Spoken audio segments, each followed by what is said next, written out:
Hello दोस्तों, UP21 classes में आप सभी लोगों का स्वागत है। आज हिंदी का दूसरा प्रैक्टिस सेट लेकर आज फिर दूसरा प्रैक्टिस सेट लेकर आए हैं भाई। UPSI UPP के लिए काफ़ी अहम साबित होगा, ध्यान रखना।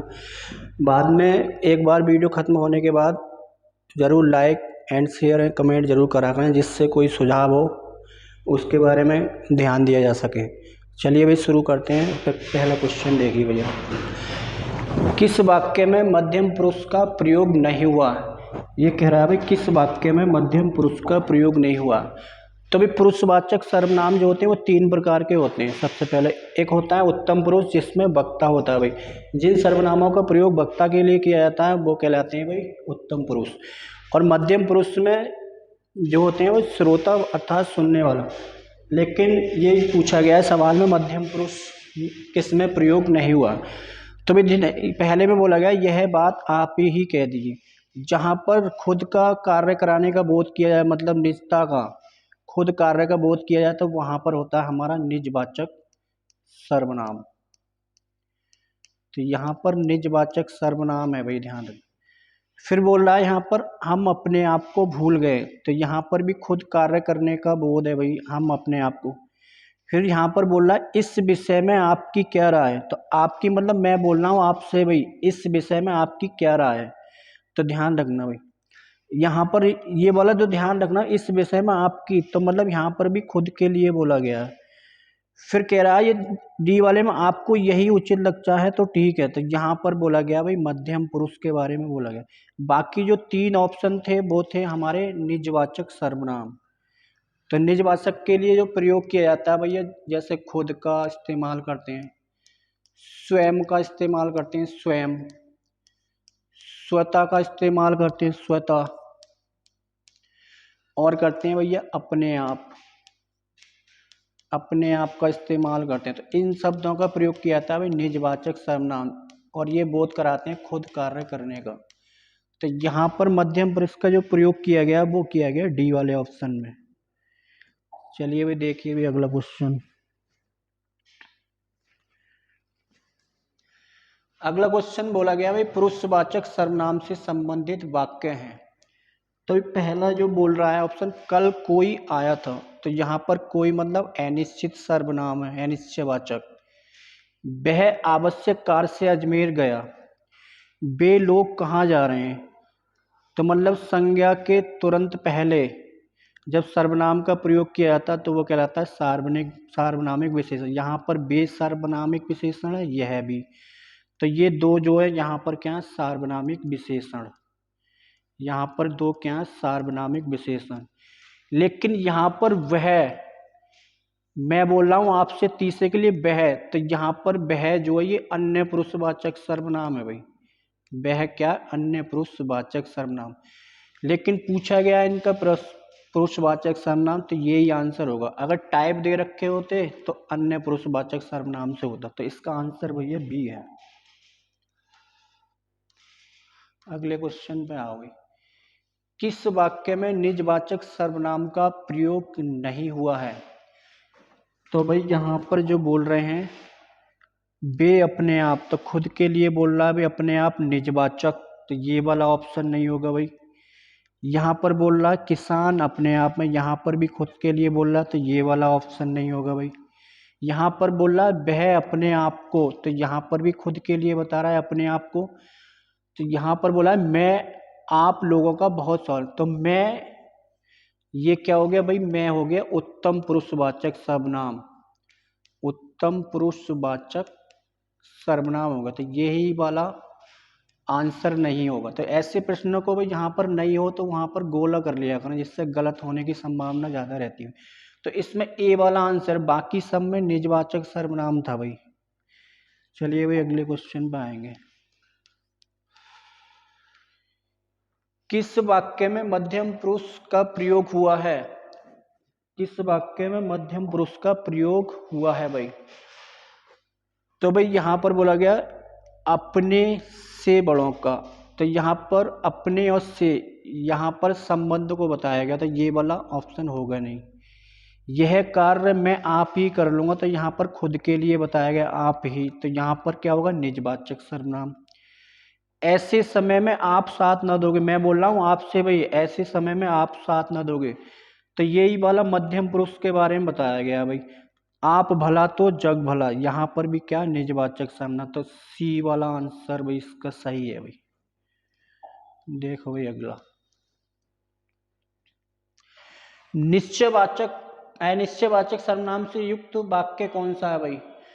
अनिश्चयवाचक, देखो भाई पहला वाला जो है, यह मेरी पुस्तक है, तो यह निश्चयवाचक सर्वनाम है। ध्यान रखना भाई, यह, वह, वे और ये, अगर इनका जो प्रयोग अगर किसी वस्तु के लिए किया जाता है तो वो होंगे निश्चयवाचक सर्वनाम। किसी वस्तु के लिए कर रहे हैं तो वो होंगे निश्चयवाचक सर्वनाम। अगर इनका प्रयोग करना है किसी व्यक्ति के लिए तो वहां पर होगा अन्य पुरुष, अन्य पुरुष। तो यहाँ पर ये इस्तेमाल जो किया गया पुस्तक के लिए आया, यह पुस्तक क्या है भैया? वस्तु। तो यहाँ पर ये वाला निश्चयवाचक सर्वनाम होगा। जो का संबंध बताया गया सो से, देखो ये जो होगा संबंधवाचक सर्वनाम होगा, और सो होगा ये सह संबंधवाचक होगा। कौन जा रहा है तो यहाँ पर होगा प्रश्नवाचक। वह कुछ खा रहा है तो यहाँ पर होगा अनिश्चयवाचक सर्वनाम। तो यही सवाल में बोला गया भाई, अनिश्चयवाचक सर्वनाम किसमें? ए वाला आंसर होगा, ए वाला आंसर होगा। किस विकल्प में निजवाचक सर्वनाम का प्रयोग नहीं हुआ है? चलती रहेगी, तुम चले आओ। किस विकल्प में निजवाचक सर्वनाम का प्रयोग नहीं हुआ है? मैं आप ही चला जाऊंगा भाई, पहला ऑप्शन बोल रहा है मैं आप ही चला जाऊंगा भाई। तो ध्यान रखना, ये बोल रहा है भाई मैं आप ही चला जाऊंगा, तो यहाँ पर आपका मतलब ये खुद के लिए बता रहा है भाई, आपका मतलब ये बता रहा है भाई खुद के लिए। तो यहाँ पर खुद के लिए बता रहा है तो मतलब क्या होगा भाई? ये निश्चयवाचक सर्वनाम होगा, मतलब निश्चय नहीं बल्कि निजवाचक होगा। मैं यह कार्य अपने आप कर लूंगा, तो यहाँ पर भी अपने आप के लिए बोला गया। श्याम अपना खाना खुद बनाता है भैया, तो खुद के लिए आया भाई। आप कहेंगे तो बैठेंगे, मैं आपसे बोल रहा हूँ भाई आप कहेंगे तो मैं बैठूंगा, तो आप मतलब यहाँ पर ये किसके लिए आया है? मध्यम पुरुष के लिए आया। तो यहाँ पर ये पूछा जो गया है वो नहीं पूछा गया, निजवाचक नहीं है। तो आप क्या है भाई? आप, मैं आपसे बोल रहा हूँ आप कहेंगे तो ही बैठूंगा, तो यहाँ पर ये कौन सा होगा भैया?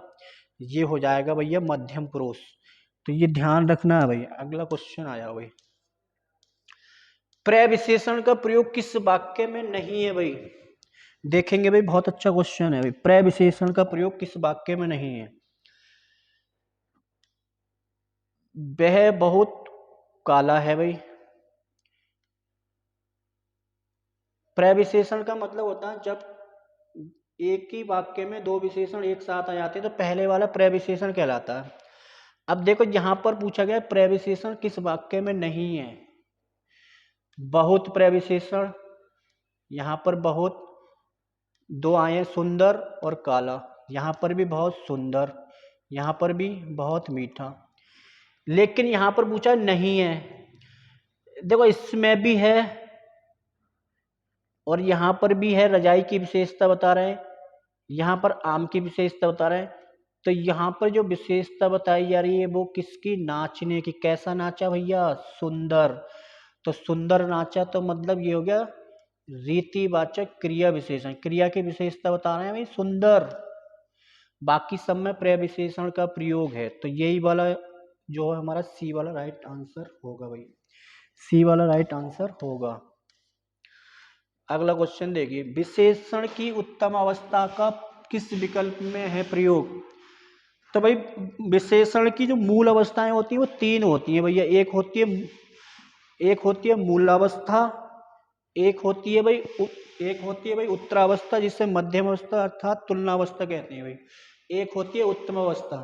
जैसे मानो भाई मैंने एक लिया विशेषण लिया कोई, जैसे लिया मैंने, इसी में से ले लिया मैंने सुंदर, तो सुंदर जो है ये तुलनात्मक अवस्था विशेषण की, मतलब तुलनात्मक अवस्था जो होती, मतलब मूल अवस्था जो होती है भाई मूल अवस्था जो होती है वो होती है, ध्यान रखना, जिसमें विशेषण का तुलनात्मक रूप नहीं होता, मतलब किसी से तुलना नहीं की जाएगी भाई, किसी से तुलना नहीं की जाएगी।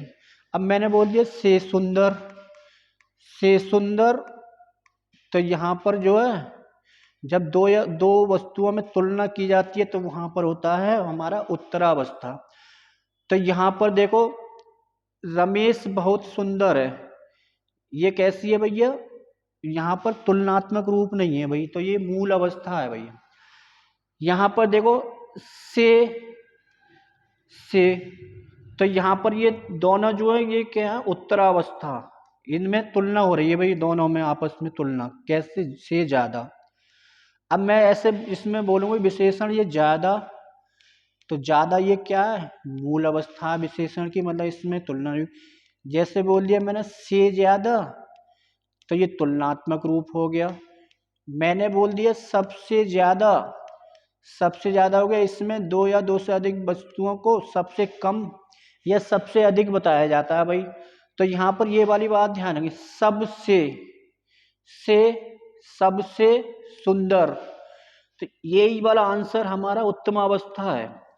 और ये दो जो, ये वाला जो है हमारा बहुत सुंदर, ये वाला क्या है भैया, मूलावस्था, और दो क्या है इसमें, उत्तरावस्था। तो इसमें आंसर जो ए वाला है भैया। तो विशेषण की तीन अवस्थाएं बताई होंगी भाई क्लास में, उस वहां से क्वेश्चन था भाई। आगे देखेंगे भाई अगला क्वेश्चन,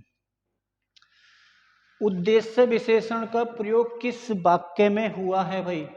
उद्देश्य विशेषण, अब भाई उद्देश्य विशेषण क्या होता है भैया, जो विशेषण, जो विशेषण संज्ञा के पहले प्रयोग होता है वो कहलाता है उद्देश्य। मतलब ऐसा विशेषण जो संज्ञा से पहले प्रयुक्त तो वो कहलाएगा उद्देश्य, संज्ञा के बाद में जो विशेषण प्रयोग होगा तो वो कहलाएगा विधेय।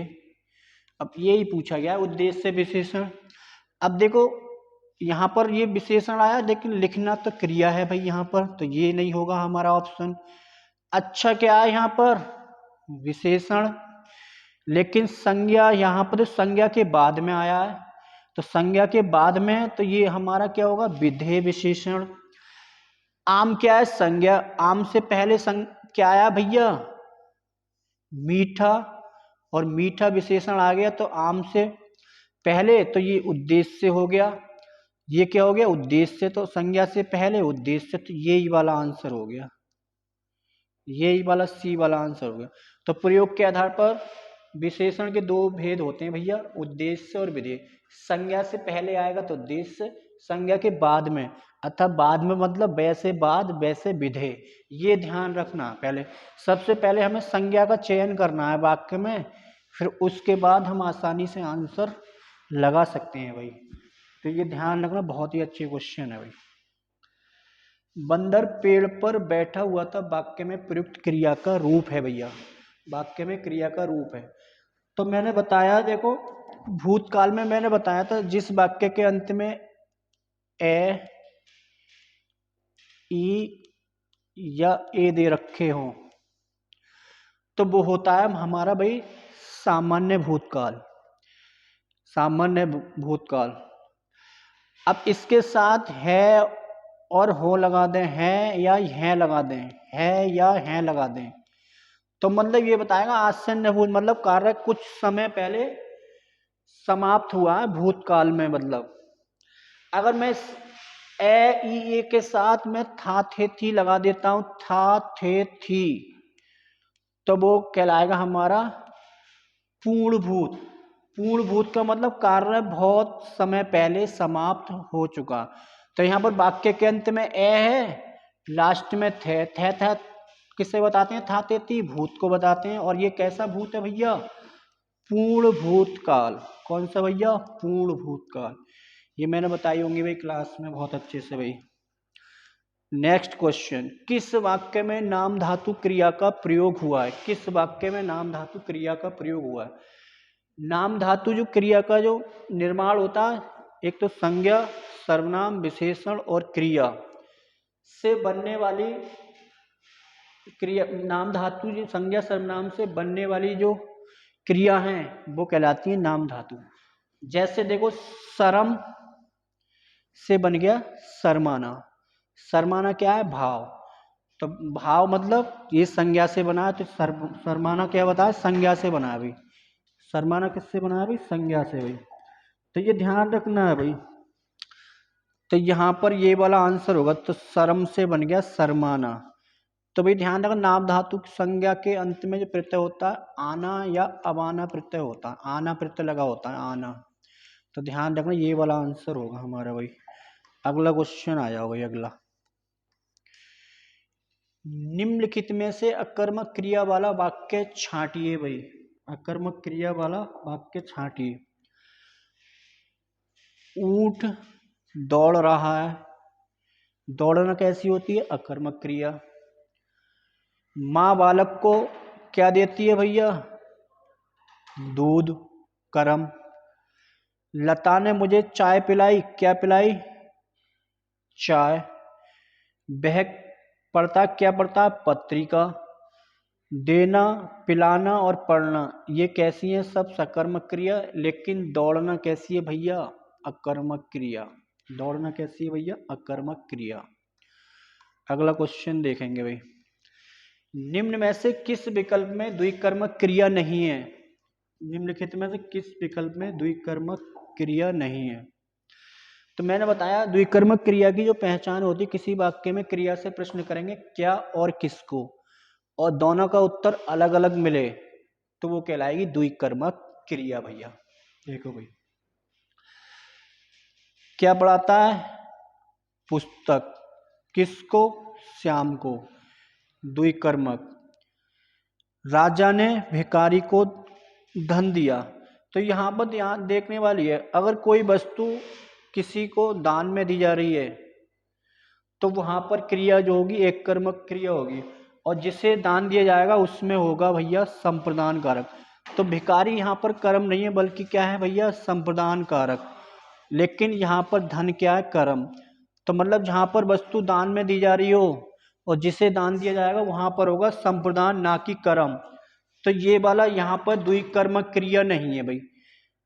सीता गीता को पत्र लिख रही है। क्या लिख रही है? पत्र। किसको? गीता को। क्या और किसको? प्रश्न करने पर उत्तर अलग अलग मिलता है तो द्विकर्मक क्रिया होती। लेकिन ये वाली बात ध्यान रखनी है, अगर को उपसर्ग का प्रयोग है, अगर किसी को वस्तु दान में दी जा रही है और बदले में कुछ ना लिया जा रहा है, मतलब बदले में वो चीज वापस ना ली जा रही है, तो वहां पर जो जिससे दी जाएगा दान वो क्या होगा? संप्रदान कारक होगा, ना कि कर्म। तो अध्यापक बच्चों को गिनती सिखा रहा। क्या सिखा रहा है भैया? क्या का उत्तर आ गया? गिनती। किसको? बच्चों को। तो ये वाला हमारा गलत था। इसमें कैसी क्रिया भैया? एक कर्मक। यहां पर कैसी क्रिया भाई? एक कर्मक क्रिया, एक कर्मक। तो बी वाला आंसर था भाई। अच्छा ऐसे करोगे तुम तैयारी, ऐसे मिल रही है वर्दी कहीं? बढ़िया। देखो अच्छा क्वेश्चन है भाई। देखो भाई अच्छी क्वालिटी क्वेश्चन। सुंदर अच्छा है। अब देखो सुंदर यहाँ पर विशेषण थोड़ी है भाई, ये सुंदर नाम है। तो यहाँ पर क्या है? ये व्यक्तिवाचक संज्ञा है। ये पूछा है सुंदर किस वाक्य में विशेषण है?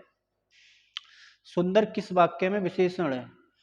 अब देखो यहाँ पर लिखने की विशेषता बता दी, सुंदर सुंदर। कैसे लिखता है भैया? सुंदर सुंदर। और कैसे का उत्तर आता है तो वो होता है भैया रीतिवाचक क्रिया विशेषण। ये वाली बात बताई हुई क्लास। अगर कब का प्रश्न करेंगे क्रिया से तो उत्तर आएगा तो कालवाचक।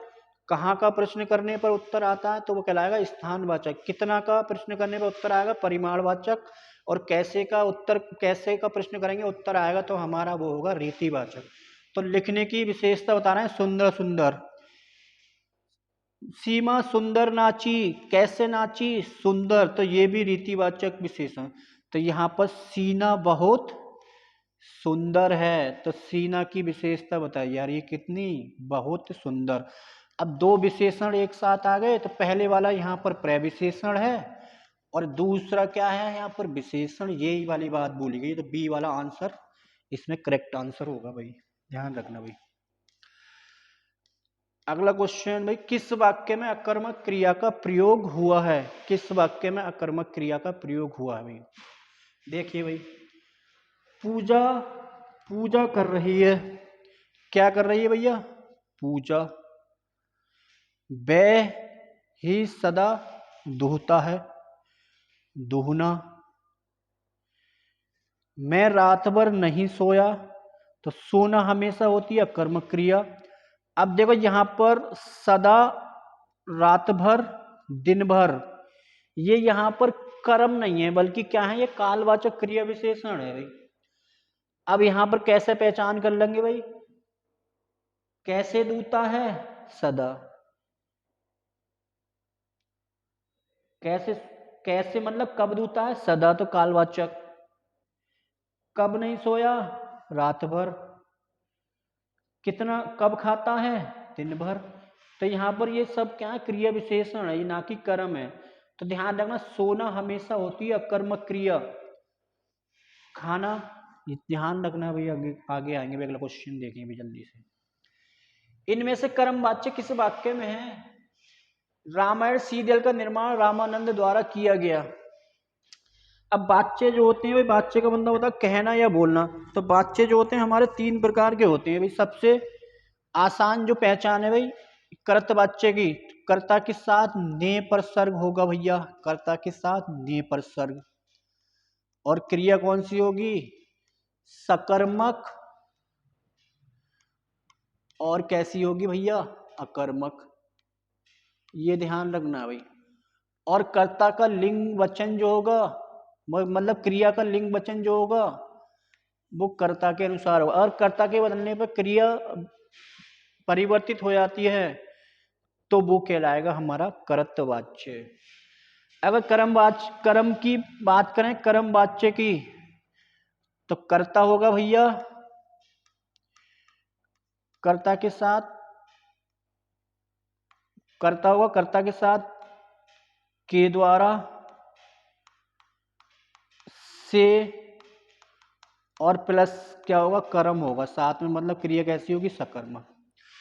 भाववाच्य में क्या होगा? भाववाच्य केवल बनेगा कर्मक क्रिया का। भाववाच्य केवल अकर्मक क्रिया। कर्ता होगा, कर्ता होगा, भाववाच्य बनेगा हमेशा अकर्मक क्रिया का। और भाववाच्य में कैसी होगी क्रिया? एक वचन होगी भैया, पुल्लिंग होगी, अन्य पुरुष होगी। और क्रिया कैसी होगी भैया? अकर्मक। वहां पर बनेगा हमारा भाववाच्य। तो रामायण सीरियल रामानंद सागर द्वारा, जहां पर द्वारा का इस्तेमाल होता है वो होता है कर्मवाच्य। राम बचपन में नानी से कहानियां सुनता था। अब राम क्या है? कर्ता। मैंने कर्ता को चेंज कर दिया, कि मैंने कर दिया राम की जगह सीता। सीता बचपन में नानी से कहानियां सुनती थी, तो क्रिया बदल गई कर्ता के बदलने पर। कर्ता के बदलने पर क्रिया बदल जाती है, तो वहां पर होता है कर्तवाच्य। इतना ध्यान रखना। गर्मियों में लोग नदी किनारे नहाने जाते हैं। अब मैंने लोग की जगह कर दिया लुगाइयां, तो यहाँ पर हो जाएगा नहाने जाती हैं। चेंज हो गया, ये भी कर्तवाच्य। पहले लोग सिनेमा हॉल में फिल्म देखने जाते थे। अगर तुम्हें करता है, कहीं पर कंफ्यूजन करता है, तो वहां पर उसे और कोई शब्द का इस्तेमाल करके देख लें। अगर क्रिया चेंज हो जाती है तो वहां पर कर्तवाच्य। लोग की जगह कर दिया मैंने लुगाइयां कर दिया। पहले लुगाइयां सिनेमा हॉल में फिल्में देखने जाती थी, तो क्रिया चेंज हो गई कर्तव्य के बदलने पर, तो कर्तवाच्य आंसर हो गया। तो ए वाला इसमें क्या है भैया? कर्मवाच्य। बाकी सब में क्या है? इनमें कर्तवाच्य। अगला क्वेश्चन आएंगे भाई 16 नंबर। व्याकरण की दृष्टि से अशुद्ध वाक्य है। विंध्याचल पर्वत भारत के मध्य में स्थित है। जब विंध्याचल लिख दिया तो पर्वत लिखने की कोई जरूरत है? विंध्याचल खुद पर्वत है, तो ये कैसी अशुद्धि है? अनावश्यक पद संबंधी अशुद्धि। मतलब ऐसा शब्द जिसकी जरूरत नहीं है फिर भी उसको रख दिया, तो ये कहलाती है अनावश्यक पद संबंधी अशुद्धि। वह मंगलवार को व्रत रखता है। मैंने गुरुजी के दर्शन किए। वर्षा काल में बीमारियां बढ़ जाती हैं। तो इसमें ए वाला अशुद्ध था, ए वाला अशुद्ध था भैया। आगे देखिए भाई अगला क्वेश्चन। कौन सा कथन सही नहीं है? भाववाच्य केवल अकर्मक क्रियाओं में होता है भाई, सही बात है। अकर्मक क्रिया होगी, क्रिया कैसी होगी? एक वचन, पुल्लिंग और अन्य पुरुष। कर्तवाच्य भी अकर्मक और सकर्मक दोनों का बनेगा। कर्तवाच्य अकर्मक सकर्मक का दोनों बनेगा और कर्ता के साथ ने का प्रयोग करते हैं तब वो कर्तवाच्य होता है। अगर कर्ता के बदलने में क्रिया बदल जाती है तो कर्तवाच्य होगा। अकर्मक का भी बन जाएगा सकर्मक, मतलब जिसमें कर्म है उसका ही बनेगा, जिसमें कर्म नहीं है उसका ही बनेगा। प्रेरणार्थक क्रियाएं सदैव अकर्मक होती हैं। प्रेरणार्थक क्रियाएं जो होंगी सदैव अकर्मक। प्रेरणार्थक क्रिया का मतलब जब कर्ता स्वयं कार्य न करके किसी दूसरे से कार्य करवाता है तो वो कहलाता है प्रेरणार्थक क्रिया, और प्रेरणार्थक क्रियाएं सदैव ही सकर्मक होती है। कर्म वाच्य अकर्मक और सकर्मक दोनों क्रियाओं का बनता है। कर्म वाच्य में देखो अकर्मक क्रिया का थोड़ी बनेगा, अकर्मक क्रिया का थोड़ी बनेगा, कर्म वाच्य जो बनेगा जिसमें कर्म होगा। तो यही वाला डी वाला गलत था भैया। क्लास में मैंने बहुत अच्छे से पढ़ाया होगा, ध्यान रखना ये वाली बात है। आगे देखो भाई, सही कथन चुनिए भाई। भाववाच्य में अकर्मक क्रियाओं का प्रयोग किया जाता है, सही बात है भाई। कर्तवाच्य में केवल सकर्मक क्रियाओं का, ये गलत है, केवल नहीं बल्कि दोनों का होता है, अकर्मक का और सकर्मक दोनों का होता है, तो ये गलत है हमारा। कर्म वाच्य में सकर्मक और अकर्मक दोनों का प्रयोग होता है। कर्म वाच्य में सकर्मक का होगा, अकर्मक का नहीं होगा। कर्म वाच्य में किसका प्रयोग होगा, सकर्मक का।